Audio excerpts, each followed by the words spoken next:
राहुल गांधी को एंटरटेनमेंट के लिए लेता है, क्योंकि इनकी दोगलई से यहाँ की जनता भली भांति वाकिफ है। और इतना वाकिफ है कि देखिए कि हर चुनाव में ये आते हैं, हश्र वहीं होता है ज्यों का त्यों। तो समझे नहीं है कि बिहार क्या है। इस आदमी को श्रीकृष्ण जी सिंह का नाम नहीं पता है। बिहार केसरी डॉक्टर श्रीकृष्ण सिंह का नाम नहीं पता है।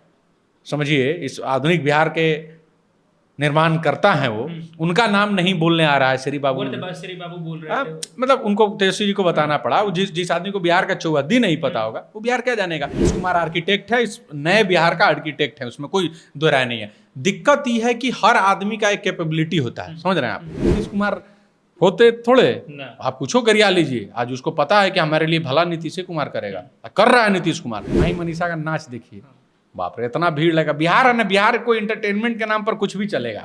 बिहार एंटरटेनमेंट जगह है, वहाँ लोग भीड़ देख के जेसीबी के खुदाई देखने के लिए हमारे पास टाइम है। यही तो राहुल गांधी। बेरोजगारी कह सकते हैं, बेरोजगारी तो है ही, लेकिन हम लोग थोड़ा हैं फ्री माइंडेड आदमी है। एक तरफ बहन जो है तालियां बजा रही है उस बात पे कि बिहारियों को पंजाब में हम घुसने नहीं देंगे, और प्रियंका गांधी झुमकर तालियां बजा रही हैं और मुस्कुराते हुए दिख रही हैं। वहीं दूसरी तरफ भाई साहब उनके जो हैं, उनके भाईजान कहें या भाई साहब कहें, वो बिहार में रैली पर रैली किए जा रहे हैं बिहारी वोटरों के लिए न्याय दिलाने के लिए। अब भैया यहाँ पे दोहरा नीति है, समझ में नहीं आ रहा है कि एक तरफ आप बिहारियों को घुसने नहीं दे रहे हैं दूसरे राज्यों में, उसके लिए आप खुश हैं, और दूसरी तरफ बिहारियों के अधिकार के लिए लड़ भी रहे हैं, तेजस्वी जी के साथ न्याय यात्रा भी निकाल रहे हैं। ये समझ में नहीं आ रही है दोहरा नीति। इसी विषय पे मुझे तो समझ में नहीं आया। इसी विषय पे मैं बात करने के लिए और समझने के लिए राणा भैया के साथ मौजूद हूँ। राणा भैया बहुत बहुत स्वागत है। धन्यवाद भाई। क्या लग रहा है, एक तरफ बहन जो है बिहारियों को भगा रही हैं, घुसने नहीं दे रही हैं दूसरे राज्य में, और एक तरफ भाई साहब जो हैं बिहारियों को न्याय दिला रहे हैं, ये क्या चल रहा है? आप पहले देखिए, हम इससे पहले कुछ बोले, इसको आसान भाषा में दोगलापन कहते हैं। आसान भाषा में दोगलापन कहते हैं जो ये लोग कर रहा है। आप वीडियोस देखिए, उसमें कह रहे हैं कि आप लोग हमको वोट दीजिए, बिहारियों को घुसने नहीं देंगे। लग रहा है जैसे बॉर्डर है भारत पाकिस्तान का, यहाँ वीजा लेके आना पड़ेगा, इनका परमिशन लेना पड़ेगा। इतना घटिया सोच ही लोग रख।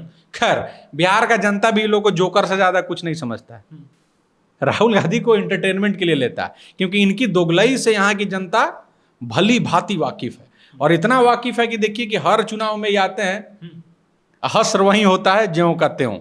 आगे हाथ लहरा लीजिए, कुछ नहीं, लोग मैं मजा है, एंटरटेनमेंट है, देख ले रहा है लोग, इससे ज्यादा कुछ नहीं होला। लेकिन यहाँ एक और चीज सोचना होगा हम लोग कि आप लोग का डबल स्टैंडर्ड। यहाँ तालिए देखिए, ये होता है ना कि एक बार जनता को आप अगर सोचिएगा कि हम मूर्ख बना लेंगे, कई बार, एक बार बना लिए, एक बार जब आप छल कर लीजिएगा और जनता जब इस छल को समझ जाएगी तो फिर आपको तालिए पीट के गुजारा करना होगा। और कितना बढ़िया से ताली पीट रही थी और किस हिसाब से पीट रही थी आप देखिए। दिल्ली वाला बात कह रहे हैं। हाँ, तो देखिए, ताली जोर जोर से पीटे से आपको कुछ रुपया मिल सकता है, वोट नहीं मिलेगा। वोट नहीं मिलेगा भाई। अच्छा, कुछ रुपया मिल सकता है। अच्छा, ग्राउंड रिपोर्टिंग हम कर रहे थे तो एक लड़का बोला कि अभी राहुल गांधी की रैली में जो भीड़ चल रही है उससे ज्यादा तो गांधी मैदान में जब पुष्पा भाऊ आए थे, कहे थे कि पुष्पा नाम सुन के फ्लावर समझे गया, फायर है, मैं उससे ज्यादा लोग ताली बजा दिया था वहां पे, उससे ज्यादा लोग देखने के लिए था। राहुल गांधी के संग अगर जो भीड़ भी आती है तो इंटरटेन, जैसे हम यहाँ ऑर्केस्ट्रा चलता है ना, माही मनीषा का नाच देखिए, बाप रे इतना भीड़ लगा। बिहार है ना, बिहार कोई एंटरटेनमेंट के नाम पर कुछ भी चलेगा। बिहार एंटरटेनमेंट जगह है, वहाँ लोग भीड़ देख के जेसीबी के खुदाई देखने के लिए हमारे पास टाइम है। यही तो राहुल गांधी। बेरोजगारी कह सकते हैं, बेरोजगारी तो है ही, लेकिन हम लोग थोड़ा हैं फ्री माइंडेड आदमी है। खलियर भी कह सकते हैं थोड़ा, और थोड़ा फ्री माइंडेड भी है। ठीक है, किसी से आप यहाँ थोड़ा मान लीजिए नुक्कड़ नाटक लगा दीजिए, यहाँ नौटंकी करा दीजिए, तो नौटंकी लोग, लेकिन हाँ बिहार जी शार्प भी उतना ही है, ऐसा नहीं है। शार्प नहीं होता तो आज 15 साल से नीतीश कुमार होते थोड़े। आप कुछो करिया लीजिए, आज उसको पता है कि हमारे लिए भला नीतीश कुमार करेगा, कर रहा है नीतीश कुमार। ठीक है, हम अगर जैसे बहुत सारा लोग बोलेगा क्या आप नीतीश कुमार से खुश हैं, तो मैं बोलता हूं, मैं कई वीडियो में बोला भी कि दुर्भाग्य के नीतीश कुमार। क्यों? अब इसमें लोग को लगा कि यार ये दुर्भाग्य कैसे कह दिए कि दुर्भाग्य के नीतीश कुमार बनेगा। मेरे कहने का मतलब यह है कि अगर नीतीश कुमार से बेस्ट ऑप्शन होता बिल्कुल, तो हमको नीतीश कुमार के अलावा दूसरे किसी को चुन लेना चाहिए और होना चाहिए था बेस्ट ऑप्शन। लेकिन वर्तमान स्थिति यह है कि नीतीश कुमार ही बेस्ट ऑप्शन है। नीतीश कुमार से बेस्ट ऑप्शन है प्रशांत किशोर? नहीं, सब तो फालतू बात है। अरे वो सब चुनाव लड़ाना, ये लोग देखिए जिसका अपना कोई आइडियोलॉजी नहीं है, वो आपको मैं ममता बनर्जी का एग्जांपल दिया हूँ, मैं आपको मोदी जी का एग्जांपल दिया हूँ, लालू, सबका ही सबका कोई सब फालतू बात है, अभी बहुत टाइम लगेगा। नीतीश कुमार आर्किटेक्ट है, इस नए बिहार का आर्किटेक्ट है, उसमें कोई दो राय नहीं है। दिक्कत यह है कि हर आदमी का एक कैपेबिलिटी होता है, समझ रहे हैं आप, हर आदमी का एक क्षमता होता है। आपकी एक क्षमता होगी, जैसे मान लीजिए पल्सर आप गाड़ी खरीद लिए, तो उसका स्पीड का क्षमता अगर मान लीजिए कि 100 है, तो 100 के बाद वो करने लगेगा, नहीं भागेगा। कोनो गाड़ी होगा उसका 200 होगा, कोई का 300 होगा। तो उसी तरह नीतीश कुमार का जो क्षमता है वो पूरा हो गया। वो बढ़िया इंजीनियर थे, तो उन्होंने बढ़िया रोड, बिजली, सड़क, पुल ये सब बढ़िया बना दिया। आर्किटेक्ट तो बढ़िया थे, तो उन्होंने कर दिया। अब उनकी क्षमता जो है कम हो गई है, समझ रहे हैं कि नहीं। लेकिन अगर आप ये बात करें कि नीतीश कुमार एक बेहतर मुख्यमंत्री है कि नहीं, तो मैं भले का, आप देखिए 100 में 100 तो कोई नहीं होता, लेकिन डिस्टिंक्शन से पास जरूर है नीतीश कुमार बिहार में, इसमें कहीं से कोई दो राय नहीं है। हाँ, अब कोई ऐसा हम जरूरी चाहते थे, या तमाम लोग जरूर चाहता है कि अब कोई ऐसा मुख्यमंत्री आए जो खाली डिस्टिंक्शन यानी 70-80% से नहीं पास करे, कम से कम बिहार टॉप करे ना, कम से कम तो स्टेट टॉप ना, स्टेट टॉपर जो होता है उस टाइप का आ जाए। लेकिन अभी स्थिति है कि जितने भी लोग हैं इसमें ये डिस्टिंक्शन वाला सबसे बढ़िया, और नीतीश कुमार ही इस देश के बढ़िया नेताओं में से एक है, और बिहार के मुख्यमंत्री भी वहीं होंगे जब तक वो है। अच्छा, क्यों? क्योंकि इसका एक रीजन है, आप समझिए इस पर। आप तमाम चीज के बाद भी आप नीतीश कुमार पर दो चीज का आरोप नहीं लगा सकते हैं। इतने 50 सालों की राजनीति के बावजूद, 40-50 साल का राजनीति हो गया उनका, उन्होंने अपने परिवारवाद को आगे नहीं बढ़ाया है। अब भले उनके बेटा आ रहे हैं, इतना दिन बाद जब चाहते जिधर मन करता निशांत कुमार को MLC बनवा सकते थे, विधायक बनवा, जब मन करे, लेकिन वो नहीं आए। दूसरा, नीतीश कुमार पर व्यक्तिगत रूप से कोई भी भ्रष्टाचार का आरोप नहीं लगा। दो बात। और तीसरी बात, वो बहुत लोकतांत्रिक मुख्यमंत्री है। आप मीडिया में बैठ के हम और आप कहते हैं लानत स्वीकार करिए नीतीश कुमार, और नीतीश कुमार कभी आप पर उंगली नहीं उठा, नहीं, कभी आपको अरेस्ट नहीं कराएंगे, मारपीट नहीं कराएंगे, आप उनसे सवाल कर लीजिए, कुछ बोल भी दीजिए। तो नीतीश कुमार बहुत लोकतांत्रिक मुख्यमंत्री है, और ये तीन जो उनका काबिलियत है उनको बिहार में बना के रखा है। और रहा बात राहुल गांधी का, तो इसमें ये तीन उनके पास जो बेस्ट क्वालिटी है, पहला है कि उनको समझे नहीं है कि बिहार क्या है। इस आदमी को श्रीकृष्ण सिंह का नाम नहीं पता है, बिहार केसरी डॉक्टर श्रीकृष्ण सिंह का नाम नहीं पता है, समझिए। इस आधुनिक बिहार के निर्माण करता है वो, उनका नाम नहीं बोलने आ रहा है। श्री बाबू बोल रहे थे, मतलब उनको तेजस्वी जी को बताना पड़ा। जिस आदमी को बिहार का चौहद्दी नहीं पता होगा वो बिहार क्या जानेगा। दूसरा, बहन का देख ही लिए, तो पहला गुण इनका ये हो गया कि इनको बिहार का कुछ पता नहीं है। दूसरा ये है कि किस पे हंसना है। अब आप कहिए कि प्रियंका गांधी को हमको ये भी समझ में आ रहा है कि उसको किस पे हंसना है, किस पे रोना, ये भी नहीं समझ में आता है, ये है। और तीसरा, उनमें एक और काबिलियत है कि वो बहुत बढ़िया इंटरटेनर है, कुछ बोल के, तो लोग उनको इसलिए सुनता है। तो अब 3 गुण इनके पास है, 3 गुण नीतीश जी के पास है। देख लीजिए कौन बनेगा। सलमान खान के बाद राहुल गांधी का नाम आ रहा है इस न्याय यात्रा में। गाड़ी सुने चढ़ा दिए हैं, उनके रैली में गाड़ियाँ चढ़ा दिया है, समर्थक पे 3 गो का पैर टूट गया है। देखिए, राहुल गांधी को हम यहाँ कुछ बोले या नहीं बोले, हम समर्थक लोग को बोलेंगे, देख भाई, बिहार बचे या ना बचे, अपन जान बचाओ। ये सब बहुरायल है, साइड रहिए, ये सब फालतू चीज से अपना घरे रहिए। वोट जिसको अगर करना भी है तो कर दीजिए, जान बचाइए, जान बचे तो लाखों उपाय। ये सब के फेर में नहीं पड़ना, ये सब आपको बुर्बक बनाएगा, जाएगा उन्हें अपना फिर मस्त 2-4 पैक जूस पी के सो जाएगा। ये सब लोड नहीं लेना है, और आप पीजिएगा जूस तो पकड़े जाइएगा, ये सब मत करिए। अच्छा, मिर्जापुर सीरीज देखे हैं? अरे मिर्जापुर देखे हैं? मिर्जापुर में देखा गया था कि मुन्ना भैया से स्वीटी से प्रेम करते थे, उनसे विवाह नहीं हो पाया, पॉलिटिकल प्रेशर में माधवी से शादी करना पड़ा। तेज प्रताप भैया का भी कहानी ऐसा ही है लगभग, लगता है। अब तेज प्रताप भैया का पोस्ट आ रहा है कुछ कि हाँ मुन्ना भैया वाला कैरेक्टर फील करा रहे हैं, और मनेर भी गए हैं। भाई वीरेंद्र कुछ क्या चल रहा है? नहीं, भाई वीरेंद्र को देखिए, सचिव जी बोलते हैं हमारे तेज प्रताप भैया 2 मिनट में काम कर देते हैं। मनेर वाले को हम इतना ही बोलेंगे कि इस दिलेर से तनी दूरे रहिएगा ये बाबू। तेज प्रताप भैया बहुत खतरनाक। देखिए, लेकिन आप अपार्ट फ्रॉम, हम लोग अगर इसको मजाक शॉर्ट के अगर इसको समझे, तो तेज प्रताप को आप अंडर एस्टिमेट नहीं कर सकते हैं। आप बिल्कुल अंडर एस्टिमेट नहीं कर सकते हैं। क्यों? क्योंकि महुआ में जितना वोट से जीतते हैं ना, उतना तेजस्वी कभी राघोपुर से नहीं जीतते हैं। और राघोपुर में एंटी इनकम्बेंसी, आप भी जाके देखिए, जाइए आप पत्रकारिता कर लीजिए, वहां के यादव जी हो सकता है इस वाले यादव जी को, जो वहां का यादव जी लोगों को कहता है कि तेजस्वी जी नकली यादव है, गड़ेड़िया है, तो वहां के जो यादव जी जो खुद को ओरिजिनल कहते हैं, हम नहीं कह रहे हैं, वो लोग कहता है, वो लोग हो सकता है कि राघोपुर से इस बार तेजस्वी लड़े तो हरा भी दे, लेकिन महुआ में तेज प्रताप भैया जीतेंगे। उनका अलग भौकाल है भाई, अलग भौकाल है। मैंने मैं बात सुन लीजिए, भौकाल है। तो अगर आप तेज प्रताप जी को आप ये सोच रहे हैं कि अंडर एस्टिमेट कर दें, तो लंका लगा देगा आपका।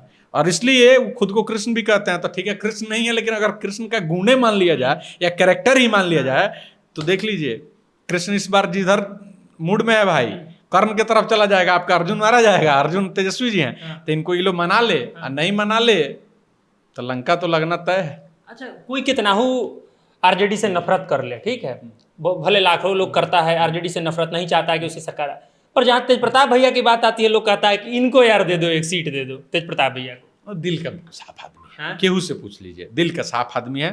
तेज प्रताप जी का सबसे बढ़िया बात ये कि कुछ कुछ बोल देते हैं, कई बार उल्टा सीधा भी बोल देते हैं, ऐसा नहीं है, लेकिन वो दिल का साफ आदमी है, कम से कम छल कपट नहीं है। और उनके साथ गलत हुआ है।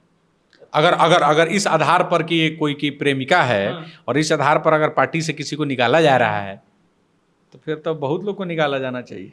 बहुत लोग को यहाँ खेल है। तो कह देते हैं छेड़छाड़ होता है पार्टी ऑफिस में आरजेडी की। आप तो वही ना बोले कि दिल के साफ आदमी, अपने ही लोग के कह देंगे कि दारू पीता है, सब छेड़छाड़ होता है। इसीलिए उनको सब बोला कि अब वो है दिल के साफ आदमी, लेकिन उनके साथ गलत हुआ है। बहुत छलिया भी कह रहा है उनको।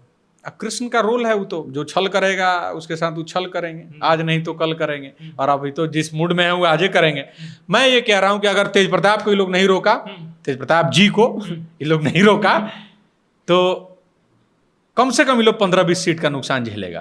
क्योंकि तेज प्रताप जी में इतना काबिलियत है कि वो 1000 से 5000 कम से कम उनका कैंडिडेट ला देगा। और 1000 से 5000 के बीच में बिहार विधानसभा में 20 सीटों पर निर्णय होता है। कोई 500 से जीतता है तो कोई 5000 से जीतता है। इतना के बीच में 20 सीट का जीत हार होता है। और 20 सीट जहां जीत हार होगा उसमें एक्स फैक्टर काम कर देंगे। और इनका खेल अभी यही है कि अगर खेलम तो ना, अगर ना खेलम तो खेलऊ ना दें, खेलवे बिगाड़ दें।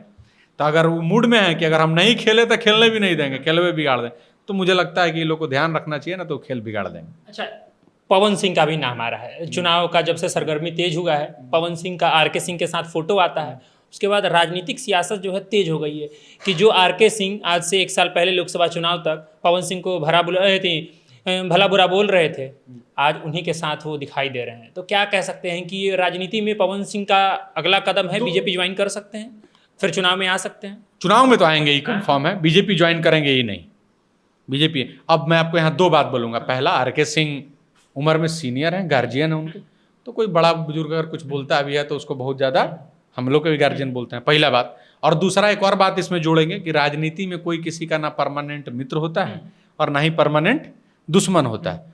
तो ठीक है, चल रहा है, लेकिन हमको लगता है कि बीजेपी में तो चांस कम है, लेकिन विधानसभा जरूर लड़ेंगे। और विधानसभा में खासकर कुछ एक क्षेत्र है उधर, आप रोहतास का चले जाइए क्षेत्र, या आरा का क्षेत्र, या काराकाट का क्षेत्र है, वो कौनों विधानसभा से निर्दलीय भी लड़ जाएंगे। तो उनको देखा गया था जवैनिया में जब बाढ़ आया था तो मदद भी किसी का जरूरत नहीं पड़ेगा, वो निर्दलीय जीत जाएंगे। भाई सेकंड नंबर पर निर्दलीय लड़के, सेकंड नंबर पर समझिए उपेंद्र कुशवाहा से ज्यादा वोट ला दिया उन्होंने।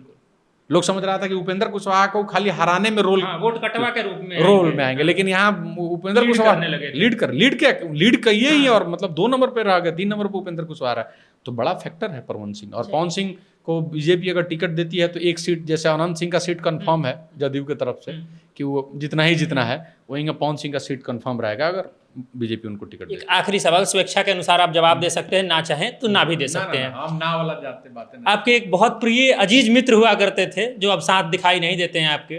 पहले वो हिंदुत्व का झंडा ढोते थे, आज किसी पार्टी का झंडा ढो रहे हैं, बस गमछा बदल गया है। फंसा दिया आप। लेकिन देखिए, ठीक है, उनको शुभकामनाएं है। शुभकामना ये है कि ठीक है, कम से कम बहुत दिन से परेशान है, बहुत परेशान है, विधायक बन जाए, शुभकामना है। राजनीति का काफी लोभ दिखाई देता है उनमें। नाम हम नहीं लेंगे, बाकी जनता तो समझ ही जाएगी। सत्ता तो चाहिए, सबको चाहिए, लेकिन थोड़ा जल्दीबाजी कर गया। अब हमारी बात है कि छोड़ो, मित्र है, कोई बात नहीं, लेकिन ठीक है, बन जाए। अब देखिए, इतना लोग बनिए रहा है, बहुत लोग खराब है, अगर वो थोड़ा खराब भी है तो मित्र भी तो है, चले जाने दीजिए, बन जाए, बढ़िया बात है। हम चाहेंगे कि वो विधायक बन जाए, और बाकी फिर देखा जाएगा, फिर कटाक्ष ये मित्र के रूप में आप कह रहे हैं, मित्र के रूप में। आपकी तरफ से शुभकामनाएं हैं उनको कि तुम विधायक बन जाओ, क्योंकि तुम बहुत ललायित हो इस चीज के लिए, तो भगवान तुमको दे, और तुम्हारा मेहनत काम है, तुम विधायक बन जाओ, और तुम जो सोचते हो और कहते हो कम से कम चलो इस बार कर देना, है ना। धन्यवाद, बहुत बहुत धन्यवाद।